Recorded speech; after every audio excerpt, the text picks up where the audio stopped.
Sir, നിലമ്പൂരിൽ ഉപതെരഞ്ഞെടുപ്പാണ്. പ്രചാരണ ചൂട് കൊടുമ്പിരിക്കൊണ്ടിരിക്കുന്നു. നിലമ്പൂരിൽ ആർക്കാണ് ജയസാധ്യത? UDF, LDF അതോ BJP? എന്താണ് ഈ അവസരത്തിൽ? ഒരു ഒന്നാം ഘട്ടം കഴിഞ്ഞിരിക്കുന്നു, രണ്ടാം ഘട്ടവും ഏതാണ്ട് അവസാനത്തോടടുക്കുകയാണ്. ഈ അവസരത്തിൽ ആർക്കാണ് വിജയപ്രതീക്ഷ കൂടുതലുള്ളത്? ഈ സാധാരണ ഒരു ഉപതെരഞ്ഞെടുപ്പ് പോലല്ല നിലമ്പൂരിൽ നടക്കാൻ പോകുന്നത്. ഈ രണ്ടാം പിണറായി സർക്കാരിൻ്റെ കാലത്ത് 5ാമത്തെ ഉപതെരഞ്ഞെടുപ്പാണ്. മുമ്പ് നടന്നത് തൃക്കാക്കര, പുതുപ്പള്ളി, പാലക്കാട്, ചേലക്കര, ഇനിയിപ്പോൾ നിലമ്പൂർ. ഇനിയൊരു ഈ ഭരണത്തിൻ്റെ കാലാവധി കഴിയുന്നതിനിടയ്ക്ക് ഇനി ഒരു ഉപതെരഞ്ഞെടുപ്പ് ഉണ്ടാകത്തില്ല നിയമസഭയിലേക്ക്. കാരണം എന്തെങ്കിലും ഒരു മണ്ഡലത്തിലെ MLA എന്തെങ്കിലും സംഭവിച്ചാൽ പോലും അതിനുള്ള കാലദൈർഘ്യം ഇല്ല എന്നുള്ളതാണ്. അപ്പോൾ ഇത് വളരെ നിർണായകമാണ്. എല്ലാവരും കാത്തിരിക്കുന്ന ഒരു കാര്യം, പിണറായി വിജയനെതിരെ ഒരു തരംഗം കേരളത്തിലുണ്ടോ എന്നുള്ളതാണ് അറിയാൻ കാത്തിരിക്കുന്നത്. ജനം ഇങ്ങനെ ഈ 2021 എന്തോ കാര്യങ്ങൾ പിഴച്ച് പിണറായിക്ക് അനുകൂലമായി മാറി. 26 ഇങ്ങനെ മാറുമോ എന്നുള്ളതാണ് അറിയേണ്ടത്. ചോദ്യം അതാണ്. ഭരണവിരുദ്ധ വികാരം, പിണറായി വിരുദ്ധ തരംഗം എന്നൊക്കെ പറയുന്നു. പക്ഷേ കഴിഞ്ഞ ഉപതെരഞ്ഞെടുപ്പുകളിലെല്ലാം അതുപോലെ നിലനിർത്തി പോരുകയും ചെയ്തു. ചേലക്കരയിൽ ഭൂരിപക്ഷം കുറഞ്ഞു എന്നുള്ളതാണ്. പാലക്കാടും അവർക്ക് നല്ല തിരിച്ചടി കിട്ടി. അപ്പോൾ ഇതിനകത്ത് ഇതിനകത്ത് ഇവിടെ ഒരു വർഗീയ രാഷ്ട്രീയം എല്ലാം കൂടെ അങ്ങ് ഇളക്കി മറിച്ചുകൊണ്ട് നിൽക്കുകയാണ്.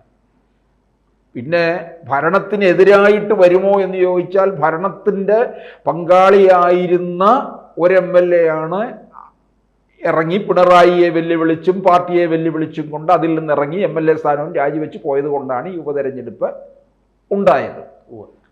അപ്പോൾ UDFനെ സംബന്ധിച്ചിടത്തോളം വളരെ നിർണായകമായിട്ടുള്ള നാളുകളാണ് ഇനി അങ്ങോട്ട്. ഇവിടെ ആര് വിജയിക്കുന്നുവോ അതായിരിക്കുമോ 2026 ആവർത്തിക്കപ്പെടാൻ പോകുന്നത് എന്ന് പലരും ചോദിക്കുന്നുണ്ട്. അങ്ങനെ നമുക്ക് ഉറപ്പിച്ച് പറയാൻ പറ്റത്തില്ല. അതായത് ഈ 2026 ഫൈനലിന് മുമ്പുള്ള ഒരു സെമി ഫൈനലോ ക്വാർട്ടർ ഫൈനലോ ആണ്. എന്തായാലും ഇതൊരു സെമി ഫൈനലാണ്. ഇനി ഇതിനകത്ത് എല്ലാവരും പറയുന്നുണ്ട് ഭരണവിരുദ്ധ വികാരമുണ്ട്, ആര്യാടൻ ഷൗക്കത്ത് വിജയിക്കും. ആര്യാടൻ ഷൗക്കത്ത് വിജയിച്ചാൽ ഒരു 10,000 വോട്ടിന് മുകളിലെങ്കിലും ഭൂരിപക്ഷം ഉണ്ടായിരിക്കണം. എങ്കിൽ 2026 ഒരു UDF തരംഗം നമുക്ക് പ്രതീക്ഷിക്കാം. 10,000 വോട്ടിൽ എങ്കിലും. ഈ നേരത്തെ 10,000 വോട്ടിന്റെ ഭൂരിപക്ഷം മതിയോ? അങ്ങനെയാണെങ്കിൽ അത് നിലമ്പൂരിന്റെ മാത്രം ഒരു വിജയമായിട്ട് ഒതുങ്ങി പോകില്ലേ? ഇല്ല. എന്നുവെച്ചാൽ ഇവിടെ ഇപ്പം വോട്ട് പലതരത്തിൽ ഭിന്നിച്ചു പോയിട്ടുണ്ട്. BJP നമുക്കറിയാം മത്സരിക്കുന്നില്ല എന്ന് പറഞ്ഞു നിന്നു. അത് മത്സരിക്കുന്നുണ്ട്. BJPക്ക് മുൻകാലങ്ങളിൽ ഇല്ലാത്ത തരത്തിലുള്ള ഒരു വോട്ട് വിഹിത വർധനം ഉണ്ടാകും. അതെല്ലായിടത്തും ഉണ്ടായിട്ടുള്ള ഉറപ്പിച്ച് പറയാൻ സാധിക്കുമോ? സാധിക്കും. എല്ലായിടങ്ങളിലും BJPക്ക് വോട്ട് വിഹിതം വർധനം ഉണ്ടായിട്ടുണ്ടല്ലോ. അത് നിലമ്പൂരിലും ഉണ്ടാകും. നിലമ്പൂരിൽ നമ്മളിപ്പോൾ കേൾക്കുന്നത്, അതിനിടയ്ക്ക് കേട്ടത് സുരേഷ് ഗോപി പിണറായിയെ പ്രശംസിക്കുന്നു, പിന്നെ ഒരു BJP നേതാവ് സ്വരാജ് ജയിക്കുമെന്ന് പറയുന്നു, അല്ലേ? ഇങ്ങനെയൊക്കെയുള്ള ചില സംഭവവാസങ്ങൾ. പിന്നെ ഹിന്ദു മഹാസഭ സ്വരാജിന് പിന്തുണ കൊടുത്തു. അപ്പൊ ഇതിനകത്ത് അപ്പൊ വോട്ട് കുറച്ചൊന്ന് പിന്തുണച്ചതാണോ പാലം വലിച്ചതാണോ ഫലം വരുമ്പോൾ അറിയാം. അപ്പൊ അങ്ങനെ കുറച്ച് വോട്ട് സ്പ്ലിറ്റ് ചെയ്തു. പിന്നെ അതിനിടയ്ക്ക് ജമാഅത്തെ ഇസ്ലാമി, PDP ഇവരെല്ലാവരും കൂടി ഇറങ്ങി 2 ചേരികളിൽ നിൽക്കുന്നു. അപ്പോൾ വോട്ട് പലയിടത്തും. അപ്പോൾ 10,000 മുതൽ അങ്ങോട്ടുണ്ടായാൽ അതിൽ കൂടുതൽ ഭൂരിപക്ഷം നേടേണ്ടതായിരുന്നു. പക്ഷേ ഇവിടെ ഇപ്പോൾ വർഗീയ രാഷ്ട്രീയം നിൽക്കുന്നത് കൊണ്ട് ഈ ഭൂരിപക്ഷം ഷൗക്കത്തിന് കുറയാൻ സാധ്യതയുണ്ട്. പിന്നെ BJP പിടിക്കുന്ന വോട്ടും. അപ്പോൾ 10,000-ന് മുകളിൽ വന്നാൽ പിന്നെ ഇവർക്കൊരു ഭരണം കൈയടക്കാം എന്നുള്ള പ്രതീക്ഷ UDF നേടും. ഇനി ഒരു 5,000 വോട്ടിനെ ഭൂരിപക്ഷം ഉള്ളൂ എങ്കിൽ 5,000 10,000-ന് ഇടയ്ക്കായിട്ട് വരികയാണെന്നുണ്ടെങ്കിൽ അതിശക്തമായിട്ടുള്ള മത്സരമായിരിക്കും 2026 കേരളത്തിൽ നടക്കാൻ പോകുന്നത്. അതിശക്തമായിട്ടുള്ള മത്സരം, ടൈറ്റ് ആയിരിക്കും.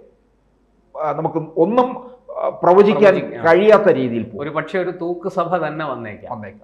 ഇനിയും സ്വരാജിൻ്റെ വിജയമാണ് ഉണ്ടാകുന്നതെങ്കിൽ കേരളത്തിൽ തുടർഭരണം ഉറപ്പാണ്. അവിടെയാണ് ഇത് കേൾക്കുമ്പോൾ സ്വരാജ് നിസ്സാര വോട്ടുകൾക്ക് ജയിച്ചാൽ പോലും ഇവർ ഇത് വെച്ചുകൊണ്ട് CPM കളിച്ച് മുമ്പോട്ട് പോകും.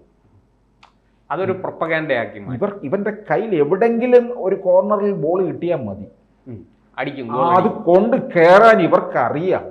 അത്തരത്തിലുള്ള പരിശീലനമാണ് ഇത് ഇവർ കൊടുത്തിട്ടുള്ളത് CPM-നകത്തെ. കേഡർ പാർട്ടിയാണ്. കോൺഗ്രസിന് അങ്ങനെ അത് കഴിയത്തില്ല. അത് കഴിയാത്തത് കൊണ്ടാണ് ഈ 2 വട്ടവും പിണറായിയുടെ കയ്യിൽ ഈ ഭരണം പോയതെന്നുള്ളതാണ്. അപ്പം ഈ സ്വരാജിന് വിജയിച്ചു കഴിഞ്ഞാൽ തുടർഭരണമോ എന്ന് ചോദിക്കുമ്പോൾ ഈ വീഡിയോ കാണുന്ന ചില പ്രേക്ഷകർ തലേ കൈവച്ച് അയ്യോ എന്ന് വിളിക്കും. വീണ്ടും ഈ കാലമാണം തന്നോ എന്ന് വേണം ചിലർ ചോദിക്കും, അല്ലേ? അങ്ങനെ പിന്നെ ആൾക്കാർ അങ്ങനെ ചോദിക്കുന്നവരുണ്ട്. നമ്മൾ സോഷ്യൽ മീഡിയയിൽ കാണുന്നുണ്ടല്ലോ, ട്രോളുകൾ ധാരാളം കാണുന്നുണ്ട്. വലിയ പ്രതിഷേധത്തിൽ നിൽക്കുകയല്ലേ ആൾക്കാർ പലയിടങ്ങളിലും. അപ്പോൾ അതാണ് ആൾക്കാർ ചോദിക്കുന്നത്.